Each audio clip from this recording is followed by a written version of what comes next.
우리는 지난주에 이어서 동일한 본문으로 말씀을 들으려고 합니다. 베드로가 아직 그 어린 초대교회 성도들에게 권면하는 말씀입니다. 오늘 5절부터 8절까지 말씀해 보면 베드로가 세 가지를 권면했습니다. 첫 번째는 순종해라. 두 번째는 염려하지 말아라. 염려를 다 주께 맡겨라. 그리고 세 번째는 근신하라, 깨어라. 그리고 믿음에 굳게 서서 마귀를 대적하라. 그렇게 명령했습니다. 이 단어는 명령형 동사입니다. 그러니까 지난주에는 순종하라는 그런 말씀을 가지고 순종에 대해서 들었습니다. 여러분 지난주에 들은 말씀을 잠시 생각해 볼까요? 우리는 순종해야 된다는 말씀을 교회에서 가장 많이 들었던 말씀 중에 하나일 것입니다. 그렇죠? 우리가 누구에게 순종해야 되느냐? 하나님께 순종해야 됩니다. 무엇을 순종해야 되느냐? 하나님이 말씀하신 것을 순종해야 됩니다. 하나님이 말씀하신 것은 무조건 순종해야 돼요. 그런데 오늘 본문에 보면 젊은 자들아 장로들에게 순종해라 그랬으니까 장로들은 목회자입니다. 목회자들에게는 무조건 순종해야 되느냐? 그건 아니라고 말씀드렸어요. 그러나 하나님이 말씀하시면 반드시 순종해야 됩니다. 그런데 문제가 있어요. 하나님 말씀하시는 것을 어떻게 하냐? 이 문제입니다. 젊은 시절 저는 고등학교 다니면서 중고등학교 다닐 때 목사가 되고 싶었어요. 그래서 저는 기도를 많이 했어요. 난 목사가 되고 싶었는데 환경이 받쳐주지 못했어요. 그래서 제가 가장 싫어하는 게 어떤 목사님들과 부흥 강사님들이 이렇게 부흥회 때 간증하면서 난 목사가 되고 싶지 않았는데 요리조리 도망다니고 핑계대고 사업이 망하고 쫄딱 망해서 할 수 없이 목사가 됐다고 요렇게 간증하는 사람들 난 가장 싫어해. 세상에 자기가 한 게 뭐가 있어요? 아무것도 없어. 하나님이 다 했다고 그렇게 핑계를 댑니다. 저는 정말 목사가 되고 싶었어요. 그런데 고등학교 2학년 때 우리 아버지가 목사가 됐어요. 그래서 교회를 개척했어요. 내가 동생이 5명 있는데 수입이 없어요. 그래서 저는 고등학교 졸업하고 할 수 없이 취직을 해서 돈을 벌어야만 했습니다. 직장에 다니면서 틈만 나면 책을 읽었습니다. 삼중당 출판사라는 그 출판사에서 손바닥만한 조그만 문고판 책이 있었어요. 300원짜리 책인데 그 책을 사서 틈나는 대로 소설책을 읽었어요. 그러다가 YM이라는 선교단체 로렌 커닝햄이라는 목사님이 쓴 책을 읽고 제 마음이 뜨거워지기 시작했어요. 그러다가 의문이 생겼습니다. 로렌 목사님은 하나님의 음성을 너무나 잘 듣는 거예요. 그런데 저는 기도하고 금식하고 그래 하나님 말씀해 주세요. 하나님 음성 듣겠습니다. 이렇게 매달리는데 전혀 들을 수가 없어요. 로렌 커닝햄 목사님 하나님 음성을 그렇게 잘 듣는데 왜 나는 못 들을까?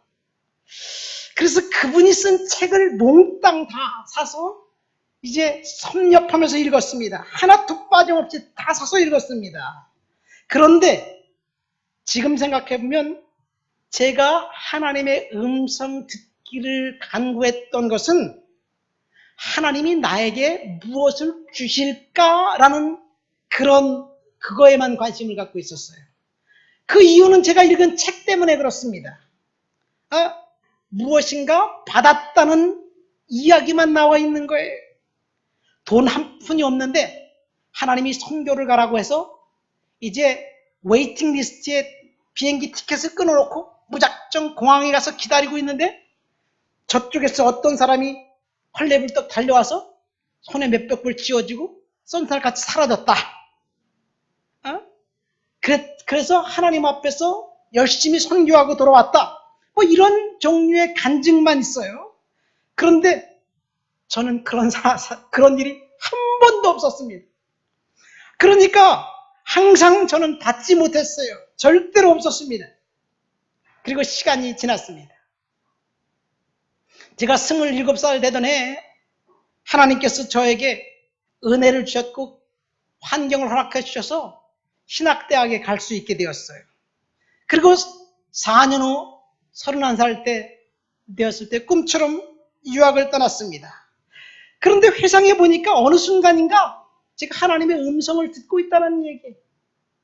하나님께서 제 마음속에 감동이 오면 이것이 하나님의 음성인지 하나님이 말씀하시는 것인지 가만히 생각해보고 그리고 그 감동과 음성에 따라 순종하기 시작했어요. 그런데 하나님이 저에게 뭐라고 말씀하시냐면 내가 너에게 뭔가 줄게 이게 아니라 네가 있는 것을 줘라. 이런 말씀이에요. 나는 사실은 유학 가서도 힘들었어요. 그래서 받기를 원했어요. 하나님 이것도 주시고 저것도 주시고 학비도 주시고 다 달라고 하는데 하나님은 반대로 내가 너에게 줄게가 아니라 네가 있는 걸 줘라. 이렇게 말씀하시는 거예요. 당황이 되잖아요. 내가 읽은 책하고는 반대잖아요. 이해가 안 됩니다. 착각이 아닌가 하나님? 질문해도 소용이 없습니다. 그래서 하나님이 말씀하신 것처럼 눈 딱 감고 주었어요. 정말 순종하기 힘들었는데 주었습니다. 그런데 그것이 축복의 시작이었고 하나님 음성 듣는 시발점이 되었습니다. 제가 유학 시절 한국말을 제가 잘하잖아요. 그래서 한국어 담당 사역자로 청년을 담당했습니다. 그리고 2세 친구 하나 있었는데 그분이 영어 담당 목회를 했어요. 우리 청년회를 하면서 당시 한국에서 카나다로 언어 연수 온 청년들이 몰려오고 있었을 때였어요. 그래서 우리 청년회가 굉장히 부흥했어요.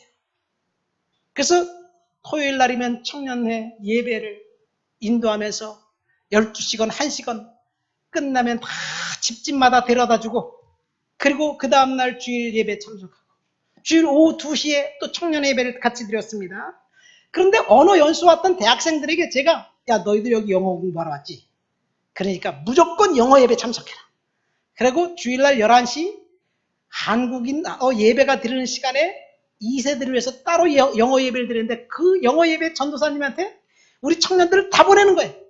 그분이 저를 좋아할까요? 싫어할까요? 예? 제가 그분을 하고 너무너무 이렇게 좋은 그런 관계를 갖고 있었어요. 그런데 그러면서 공부하면서 열심히 사역하는데 정말 그때 우리 청년들이 우리 집을 문턱이 드나들도록 방문을 했어요. 청년들은요 아무것도 안 들고 온다. 첫 번째. 그리고 배고픈 상태에 온다. 그래서 우리 집에서 그럼 한국 음식을 열심히 만들어 먹였어요. 언젠가 제가 말씀드렸죠. 방문짝 하나 띄면 거기 10명 앉는 거예요. 문짝 띄고 박스 2개 놓고 쫙 깔면 상이 돼. 한 가지 흠이 있다면 문고리가 있어서 문제인데. 그렇게 해서 청년들을 먹였습니다. 그러다 어느 날 우리가 먹고 살기 위해서 하숙을 쳤어요. 이 다른 주에서 한 부부가 이제 귀국하면서 밴쿠버를 여행한다고 우리 집에 민박을 들어왔어요. 딱 이틀만 있겠습니다. 근데 민박 오면 아침에 시리얼하고 뭐 샌드위치나 이렇게 그냥 토스트나 이렇게 주는데 우리 하숙을 쳤으니까 아침 음식을 우리 아내가 아침 저녁으로 맛있는 한국 음식을 차려준 거예요. 그랬더니 이 부부가 이틀만 있겠다고 하더니 6일을 우리 집에 머물렀어요. 근데 사실 그때 우리가 딱 100불이 필요했어요. 집세를 내려면 100불이 필요한데 이 부부에게 잘 해줬더니 나흘을 더 머물고 난 다음에 300불을 딱 준 거예요. 근데 문제가 생겼어요.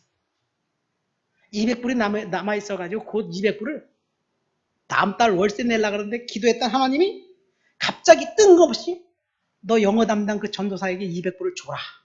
그렇게 말씀하시는 거예요. 200불을 주래. 그래갖고 내가 하나님한테 따졌어요. 하나님 그 친구는 영어 한다고 나보다 월급도 더 많이 받아요. 그 친구는 그 와이프 처갓집도 그렇고 시댁도 그렇고 다 LA 샌프란시스코 살고 있는데 나보다 더 환경이 좋은데 어떻게 내가 그 사람에게 줘야 됩니까? 그분이 나한테 줘야 되는 거 아니에요? 그랬더니 하나님이 그냥 주래. 그래서 제가 아내에게 말했어요. 여보, 이 돈 그 전도사님에게 줘야 될 것 같아. 우리 아내는 순종도 잘해요. 딱 봉투에 담아가지고 아무 소리 안 하고 그 사모님에게 하나님이 주래. 그렇게 줬어요. 여러분, 그런데 그 사모님이 딱 봉투를 뜬금없이 받고 난 다음에 열어보니까 200불이잖아요. 근데 월세 낼 돈 중에 200불이 딱 부족해가지고 하나님 앞에 기도하고 있었던 거예요. 하나님 월세 내야 되는데, 내일 월세 내야 되는데 200불이 부족한데 200불 주세요. 그런데 우리한테 200불 받았잖아요. 누가 준 건가요? 제가 준 건가요? 하나님이 준 건가요? 하나님이 준 거예요. 우린 심부름한 것뿐이에요. 여러분, 제가 하나님의 음성을 들으려고 간절히 그토록 원했는데 제 마음속에 뭔가 받고 싶은 생각이 있어서 하나님 음성 달라고, 하나님 말씀해달라고 그렇게 기도했는데, 사실 로렌 커닝햄 목사님의 책에 보면 다 그런 내용입니다. 그런데 하나님의 음성은 정반대였습니다. 네가 갖고 있는 것 줘라. 아니 200불 다음 달에 내가 이거 월세 내야 되는데요. 그때 가서 또 하나님 이 돈이 없어서 쩔쩔맬 텐데요. 줘라. 이것이 하나님의 음성이었습니다. 여러분, 그러니까 하나님의 음성은 훈련이고 순종입니다. 훈련으로 한 번, 두 번 하나님의 음성 듣고 순종하면 그 다음에 더 명확하게 하나님의 음성을 우리가 듣게 됩니다. 우리는 하나님이 말씀하시면 반드시 순종해야 될 줄을 믿습니다. 순종하면 축복이 임합니다. 아브라함이 그랬습니다. 불순종하면 저주입니다. 여러분, 그런데 문제가 있어요. 누구에게 무엇을 순종해야 되느냐의 문제예요. 하나님의 음성이라는 사실을 어떻게 알게 됩니까? 사실은 성도들이 스스로 하나님의 음성 듣는 것을 훈련받기 전에는 목회자를 통해서 하나님의 음성을 듣습니다. 오늘 본문이 그렇게 이야기하고 있습니다. 젊은 자들아 이와 같이 장로들에게 순종해라. 여기서 말하는 장로는 목회자입니다. 교회에서 목사가 말하는 것이 하나님의 음성인지 분별하고 순종해야 됩니다. 그러니까 목사가 말하는 것을 순종해야 될까 말아야 될까? 이거는 지난주에 들었던 유튜브를 한번 들어보세요. 정확하게 여러분들에게 알려주실 것입니다. 오늘 말씀은 7절부터 9절까지의 말씀을 통해서 잠시 사탄을 대적하라는 그런 말씀을 생각해 보려고 합니다. 우리 7절부터 9절 다 같이 한번 읽어보도록 하겠습니다. 다 같이 읽습니다. 너희 염려를 다 주께 맡기라. 이는 그가 너희를 돌보심이라.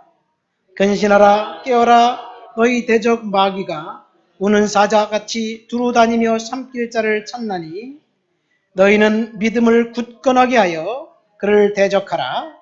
이는 세상에 있는 너희 형제들도 동일한 고난 당하는 줄 알미라.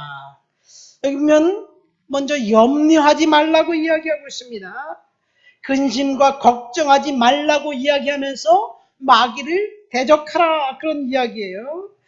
근신하라 깨어라 마귀를 대적하라 이야기하고 있습니다. 염려하지 말라는 주제는 언제 기회가 있으면 다시 한번 여러분들에게 말씀드리려고 합니다. 오늘은 근신하고 깨어 있어서 마귀를 대적하라는 이야기예요. 여러분, 중요한 것은 마귀가 성도들을 공격하고 있기 때문에 대적하라는 이야기입니다. 여러분, 마귀가 어떤 존재입니까? 마귀가 존재할까요? 사실은 오늘 성경에 보면 마귀는 성도들의 적입니다. 대적입니다. 두 번째, 마귀는 성도들을 공격하기 위해서 우는 사자처럼 두루다니며 삼킬 자를 지금 찾고 있다고 이야기하고 있습니다. 이것이 마귀입니다.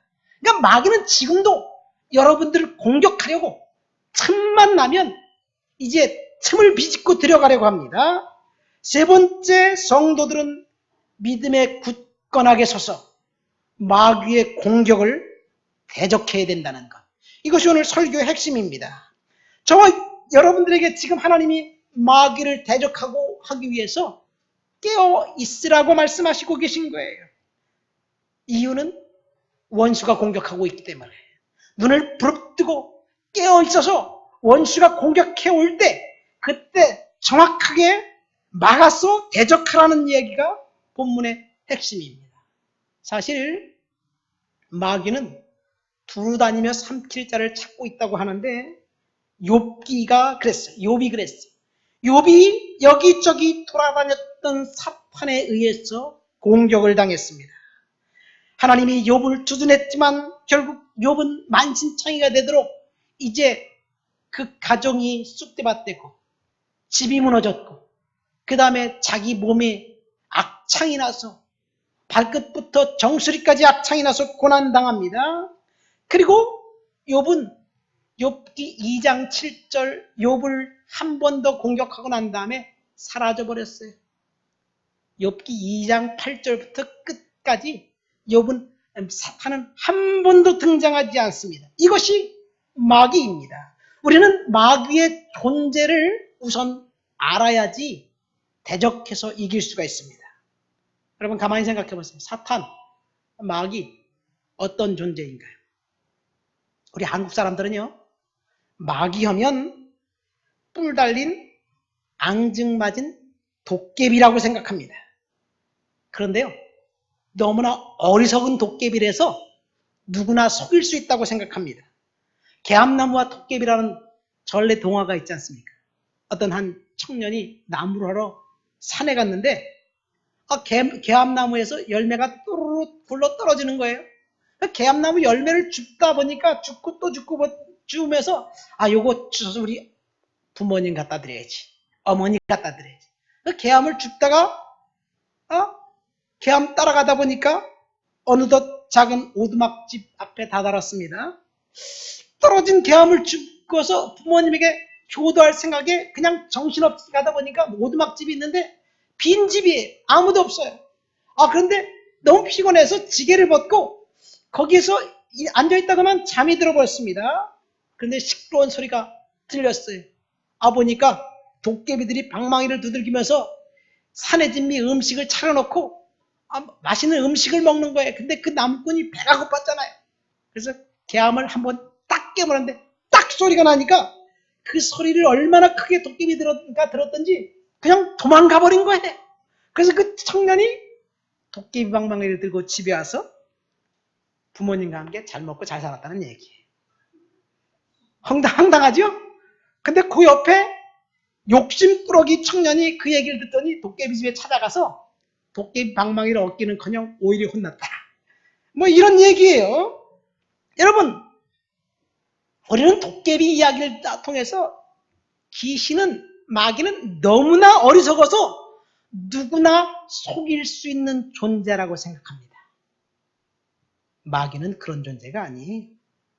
서양 사람들도 마찬가지 심술궂은 웃음을 띠고 우스꽝스러운 활을 들고 꼬리를 달린 그런 광대 같은 사람이 빨간 옷을 입고 나온 만화의 주인공이 귀신이라고 생각합니다. 알라딘의 요술 램프에 보면 정령이 나오는데 심부름만 시키면 무엇이든지 갖다주는 정령, 인간이 마음대로 부려먹을 수 있는 존재가 귀신이라고 마귀라고 사람들은 생각합니다. 생각해 보세요. 그런 우스꽝스러운 인물로 묘사된 마귀와 싸우려고 진지하게 고민하는 사람들이 있을까요? 그러니까 어린이용 동화책에 보면요. 마귀를 뿔 달린 장난꾸러기 모습으로 그려놓고 그 밑에 뭐라고 써놨냐면 작은 악마, 악마처럼 귀여운 내 딸, 아빠의 작은 악마, 이렇게 표현합니다. 여러분, 마귀는요, 귀여운 악마가 아니에요. 귀여운 장난꾸러기 악마가 아닙니다. 속지 마시기를 예수님의 이름으로 축원드립니다.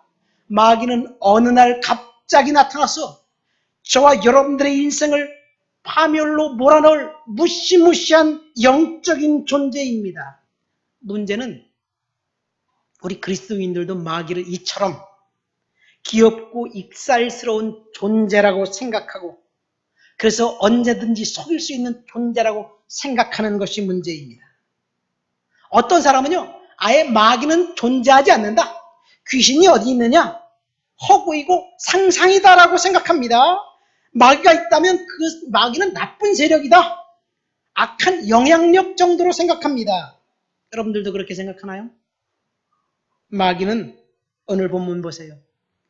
우는 사자처럼 사나운 이빨을 드러내고 으르렁거리면서 삼킬자를 찾아다니는 악한 세력들입니다. 이런 영적인 존재를 지금 하나님은 성도들에게 대적하라고 이야기하고 있는 거예요.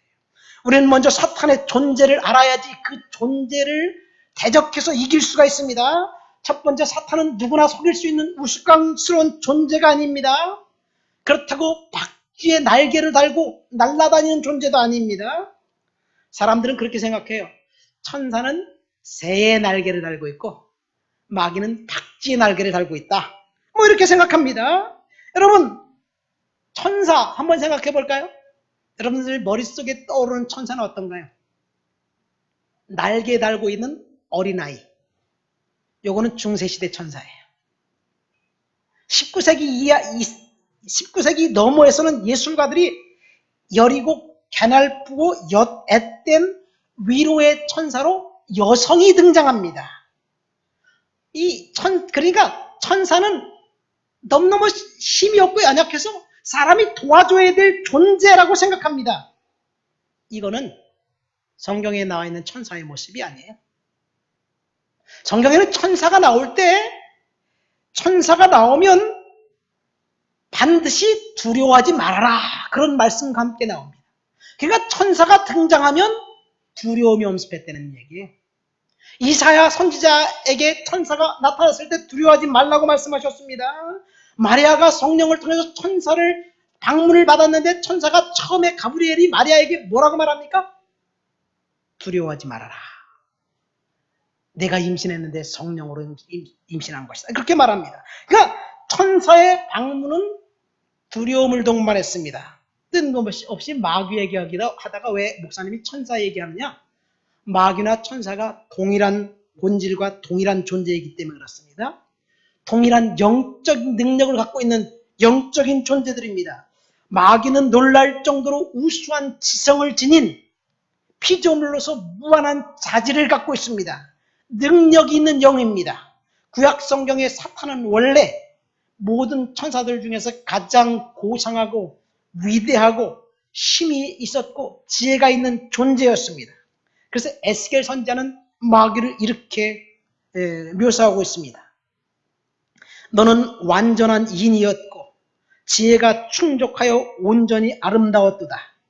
너는 기름 부음을 받는 덮은 그룹이며 내가 너를 세우매 내가 하나님의 성산에 있었다. 여러분, 이것이 에스겔 선지자가 루시퍼에 대한 설명입니다. 루시퍼, 가브리엘, 미가엘 이 세 명의 천사장이 성경에 나옵니다. 루시퍼는 찬양 천사입니다. 가브리엘은 메신저입니다. 그리고 이 미가엘은 전사입니다. 전사. 그런데 경배했던 천사 루시퍼가 하나님께 접근할 수 있는 특별한 지위를 갖고 있었는데 어느 날 하나님의 지위를 도전해서 타락하고 맙니다. 이사야 선지자가 루시퍼가 하나님 앞에 교만해서 타락했을 때의 장면을 이렇게 기록하고 있습니다. 내가 하늘에 올라 하나님의 뭇별 위에 나의 보좌를 높이리라. 내가 북극 지폐의 산 위에 좌정하리라. 가장 높은 구름에 올라 지극히 높은 자와 비기리라. 여러분, 공교롭게도 루시퍼는 경배 천사예요. 하나님을 예배하는 예배 천사였습니다. 그러니까 하나님을 예배했던 예배자 루시퍼가 하나님 앞에 순종하고 예배해야 되는데 교만에 빠져서 하나님을 대적했습니다. 그러니까 예배하다가 하나님을 대적할 수 있는 일들이 벌어질 수도 있다는 얘기예요. 우리가 예배할 때 하나님 앞에 온전히 집중해서 예배해야 될 줄 믿습니다. 그러니까 하나님의 능력을 받아서 예배했던 자들이 타락해서 이단이 되는 경우가 많아요. 루터가 그렇게 얘기했어요. 마틴 루터, 종교개혁자가 루터가 하늘에서 천사가 성가대석으로 떨어졌대요. 성가대석으로 떨어져서 성가대원들이 하나님 앞에 교만해서 하나님을 대적하는 일들이 종종 일어난다고 경고하고 있습니다. 우리가 하나님 앞에 경고를 받아들여서 겸손하게 주님 앞에 나아가야 될 줄 믿습니다. 루시퍼는 자신의 아름다움과 명석한 높은 지위를 갖고 있었는데 교만했습니다. 마침내 유일한 지배자인 하나님을 대적했습니다. 그리고 구테타를 일으켰습니다. 그리고 자기를 따르는 천사들 3분의 1을 데리고 하나님을 대적하다가 마귀가 되었어요. 사탄이 되었어요. 그래서 사탄은 루시퍼고요. 악마, 마귀, 귀신은 루시퍼를 따르던 그런 천사들, 타락한 천사들입니다. 여러분, 본문을 보십시오. 성경에 보면, 본문을 보면 너희 대적 마귀가 우는 사자처럼 두루다니며 삼킬 자를 찾는다. 그러니까 마귀는요, 우리의 대적이에요. 우리를 지금도 시험에 넘어뜨리려고 하는 고도로 지능적인 권능이 있는 존재입니다. 사악하기 이를 데 없는 존재입니다. 그런데 예수님께서 이 땅에 오시자 마귀의 존재가 드러났습니다. 그리고 우리에게 경고합니다. 예수님은 사탄을 이 세상 임금이라고 이야기합니다. 사도 바울은 사탄을 공중의 권세 잡은 자라고 이야기합니다. 사탄은 이 세상의 임금입니다. 특별히 어두움의 세상 주관자들과 하늘에 있는 영들로 묘사된 악령들의 군대를 동원하고 있는 존재가 바로 사탄입니다. 왜 제가 사탄의 존재를 이렇게 구체적으로 설명하냐면요, 우리들에게, 여러분들에게 두려움을 주기 위한 것이 아니에요. 적을 알아야지 이길 수 있기 때문에 그렇습니다. 손자봉 보면 나와 있잖아요. 적을 알고 나를 알면 지피지기면 백전백승이다라는 말이 있지 않습니까? 여러분, 우리는 사탄의 존재를 분명하게 알 때 저와 여러분들이 이기게 될 줄 믿습니다. 본문에 보십시오. 믿음에 굳건하게 서서 그를 대적해라. 근신하고 깨어나서 그를 대적하라고 이야기하고 있습니다. 그런데 중요한 것은 예수님이 사탄을 이겼다는 이야기예요. 예수님이 이기셨기 때문에 우리는 믿음으로 이기게 될 줄을 믿습니다. 사탄의 존재, 그래서 두려워할 존재가 아닙니다. 우리가 대적해서 추출해야 할 존재입니다. 마귀를 향해서 예수 그리스도의 보혈의 능력으로 이제 대적하고 그리고 나가라고 명령하면 반드시 마귀는 떠나갈 수밖에 없어요. 우리는 이긴 싸움을 싸우고 있는 거예요. 그런데 문제는 여전히 우리가 마귀를 축출할 수 있는 능력이 없다라고 생각하기 때문에 그렇습니다. 자, 다시 한번 말씀드립니다. 제가 언젠가 천국 이야기를 하면서 구약에서 천국은 비밀이었다라고 말씀드렸어요. 사실 구약에는요, 천국에 대한 이야기가 나와 있지 않아요. 물론 스올이라는 지옥이라는 단어는 나와 있습니다. 그런데 구약엔 천국이라는 문자적인 그 단어는 나와 있지 않습니다. 물론 이 에녹이 하나님과 동행하다 천국 갔고 엘리야 선지자가 승천해서 천국 갔기 때문에 구약에도 천국의 개념은 있습니다.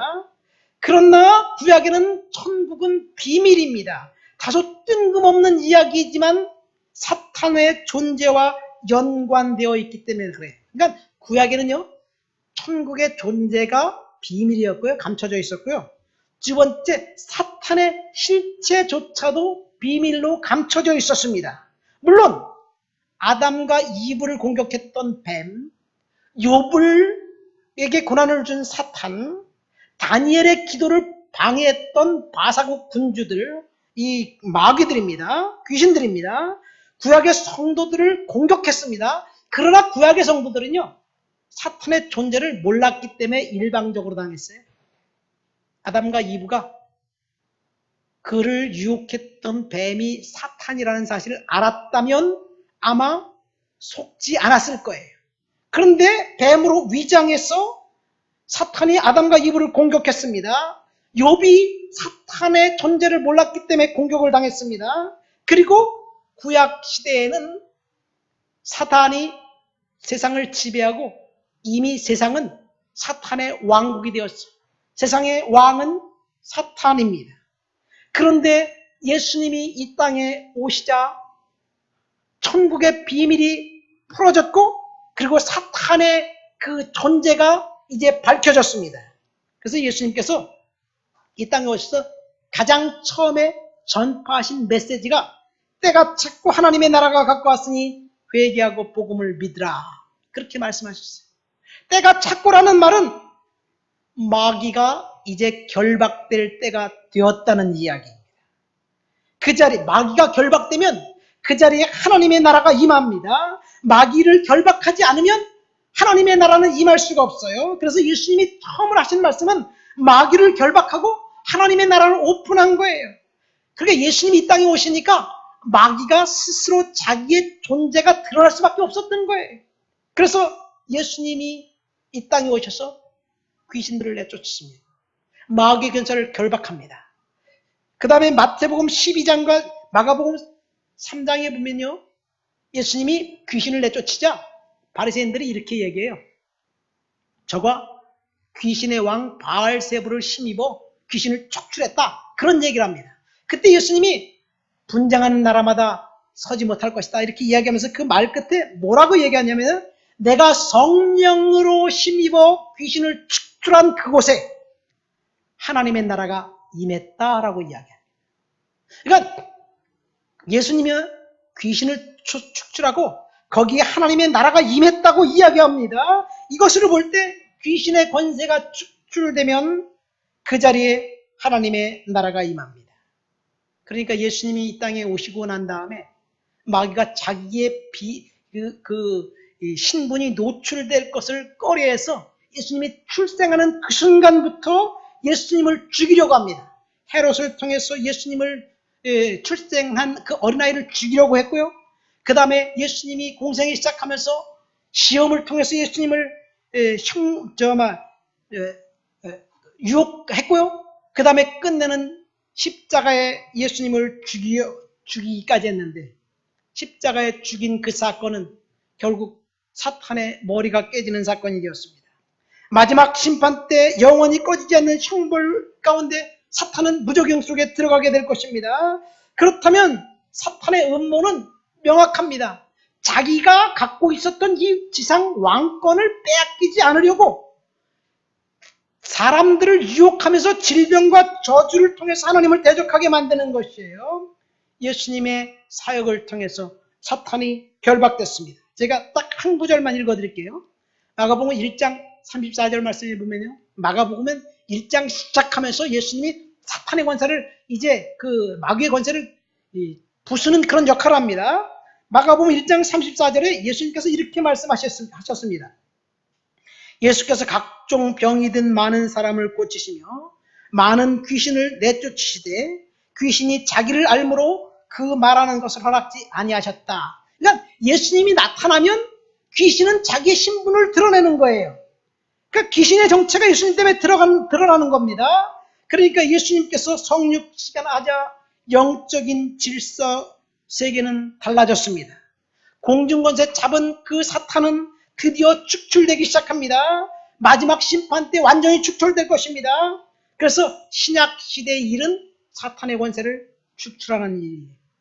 성도들인 저와 여러분들을 통해서 하나님께서 사탄의 권세를 축출하고 성령의 역사가 있게 될 줄 믿습니다.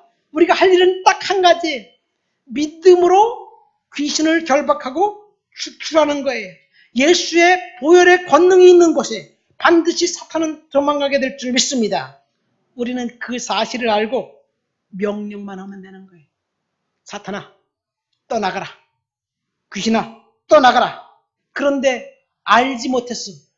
우리가 귀신의 권세 아래에서 지금도 절망 가운데 살아가고 있습니다. 여러분, 우리는 이미 이겼습니다. 우리는 이미 힘을 주님으로부터 사탄의 권세를 결박할 힘을 받았습니다. 이것이 오늘 본문의 약속이에요. 그래서 대적해서 물리치라고 얘기하는 거예요. 제가 유학 시절에 이런 경험을 했어요.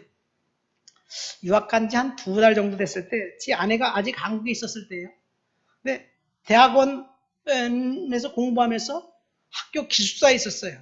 뭐 카페테리아에서 삼시세끼 그 주사빈 다 내놨기 때문에 식사를 하면 되는데 2달 정도 됐는데 돈이 똑 떨어졌어. 돈이 없어. 근데 돈이 없으니까 정말 힘들더라. 그래서 아버지가 좀 돈 좀 조금 보내주면 좋겠는데, 그래서 아버지한테 전화를 했어요. 근데 돈을 차마 보내달라는 말을 못 하겠어요. 그래서 전화하고 그냥 안부만 먹고 끊었어요. 한 3일 정도 후에 또 다시 전화를 했어. 목적은 돈 보내달라고. 근데 돈을 보내달라고 말이 안 떨어져. 그래서 또 끊었어요. 일주일에 또 전화하고 한 2주 정도 지나고 난 다음에 또 전화했는데 이번에도 돈 보내달라는 말을 못하고 끊으려고 하는데 우리 아버지가 그렇게 말하는 너 내가 두 주 전에 돈 보냈는데 받았냐? 진작 말씀하시지.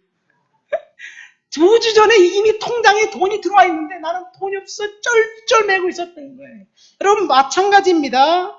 우리는 이미 승리했습니다. 우리는 이미 이겼습니다. 마귀는 우리가 명령만 하면 마귀는 도망가게 될 거예요. 그런데 우리는 여전히 우리가 마귀의 권세 아래 눌려 있다고 생각합니다. 왜 그래요? 모르기 때문에 그런 거예요. 예수님의 보혈의 능력과 권세로 우리는 반드시 이길 수밖에 없는 존재들입니다. 그래서 우리가 이길 수 있는데 그것을 모르기 때문에 그래요. 그런데 마가복음 9장에 보면요. 지난주에도 제가 말씀드렸는데 예수님이 변화산에 올라가셨을 때 어떤 아빠가 아들을 데리고 예수님의 제자들에게 찾아왔어요. 듣지 못하고 말 못하는 귀신 들린 그 아이. 근데 그 거품을 흘리면서 물과 불에 이 아이가 뛰어들어가는 거예요. 그러니까 그 아버지 마음이 얼마나 아팠을까요? 그래서 그 아들을 데리고 예수님의 제자들에게 데리고 와서 이 아들을 고쳐주세요. 그랬더니 예수님의 제자들이 고치질 못하는 거예요. 근데 예수님이 저쪽에서 다시 오십니다. 예수님 오시니까 이 아버지가 예수님에게 이렇게 말합니다. 할 수 있거든 우리 아들을 불쌍히 여겨 도와주시옵소서. 할 수 있거든 도와주십시오. 그렇게 얘기하니까 예수님 뭐라고 대답했습니까? 할 수 있거든이 무슨 말이냐? 믿는 자에게는 능치 못할 일이 없느니라. 그렇게 말씀하셨어요. 그래 이 아버지가 내가 믿습니다. 우리 아들 고쳐줄 줄 믿습니다. 그러니까 예수님이 말 못하고 듣지 못하는 귀신아 내가 내게 명하노니 떠나가라. 그에서 떠나가고 다시 들어가지 말아라. 그렇게 명령합니다. 예수님 명령했고 귀신은 축출당했습니다. 이 일이 있고 난 다음에 예수님의 제자들이 예수님에게 묻는 거예요. 어째서 우리는 귀신을 쫓아내지 못했습니까? 그러니까 예수님이 뭐라고 말씀하셨냐면 기도 외에는 다른 것으로 이런 능력이 나갈 수 없다. 그런 말씀하십니다. 그러니까 사탄을 결박하고 사탄을 대적할 수 있는 방법 우리에게 가르쳐 주셨고 우리는 이길 수 있는데 문제는 기도에서 사탄을 대적하지 않기 때문에 그렇습니다. 여러분 기도로 사탄을 대적하시기를 예수 그리스도의 이름으로 축원드립니다. 말씀을 맺습니다. 오늘은 깨어있으라는 제목으로 사탄을 대적하고 축출하라는 말씀을 들었습니다. 여러분 사탄을 대적하고 축출하기 위해서 우리는 깨어있어야만 합니다. 믿음으로 깨어있으면 우리가 반드시 이길 줄 믿습니다. 어떻게 깨어있어야 됩니까?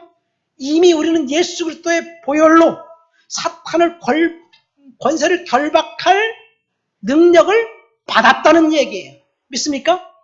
따라하세요. 나는 사탄을 결박할 권세를 받았다. 믿음으로 기도하고 그 권세를 사용하시기만 하면 됩니다. 아까 제가 말씀드렸죠. 구약 시대에는 사탄은 비밀이었습니다. 왜 그런지 아세요? 사탄이 이미 공중권세 잡은 그 지상의 왕이었기 때문에 사탄이 특별히 활동해서 사람들을 속일 필요성도 없어요. 사실 이 세상은 사탄의 나라이기 때문입니다. 그래서 구약의 성경을 읽다 보면 성도들이 믿음을 지키기가 왜 그렇게 힘든지 알게 됩니다. 가만히 생각해 보세요. 다윗 왕이 얼마나 믿음이 좋습니까? 하나님이 그의 믿음을 그렇게 칭찬했는데 그 아들 솔로몬이 아버지의 믿음을 전수하지 않고 처음에 잘 시작했다가 결국 사탄에게 넘어갑니다. 결국 하나님을 예배한 것이 아니라 우상 숭배에 솔로몬이 빠져버렸어요. 그리고 솔로몬 사후 유다는 두둥강이 납니다.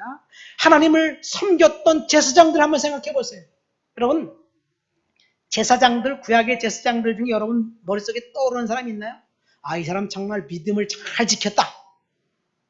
떠오르는 사람이 없어요, 우리. 단지 그 엘리 제사장, 그 아들 홈리와 비느하스 사악한 제사장만 우리는 생각합니다. 물론 예레미야 선지자 아버지, 예레미야 선지자가 제사장이었기 때문에 hil기야 선지자, 훌륭한 선지자 있습니다. 그를 통해서 요시야 개혁이 일어납니다. 그런데 사실은 구약 성경의 제사장들조차도 어찌 보면 이 하나님의 나라 왕국을 선포한 것이 아니라 그냥 사탄의 권세 아래 눌려 있었어요. 신약에 와서 예수님이 사탄의 권세를 결박하기 전까지, 비밀이 드러나기 전까지 이 세상은 사탄의 권세 아래 있었습니다. 이제 사탄의 권세가 아니라 성령의 권세 아래 우리가 살아가고 있습니다. 믿습니까? 왜요? 예수님이 오셔서 사탄의 권세를 결박하셨기 때문에. 이 세상 나라의 임금이 여전히 사탄이 지배하고 있지만 우리는 사탄의 지배가 아니라 성령의 지배 아래 살아가고 있는 사람들입니다. 믿음으로 선언하고 사탄을 결박하시기를 예수 그리스도의 이름으로 축원드립니다. 예수님께서 승리하셨습니다. 그리고 우리도 승리합니다. 다 같이 우리 말씀을 생각하며 다 같이 통성으로 기도합니다.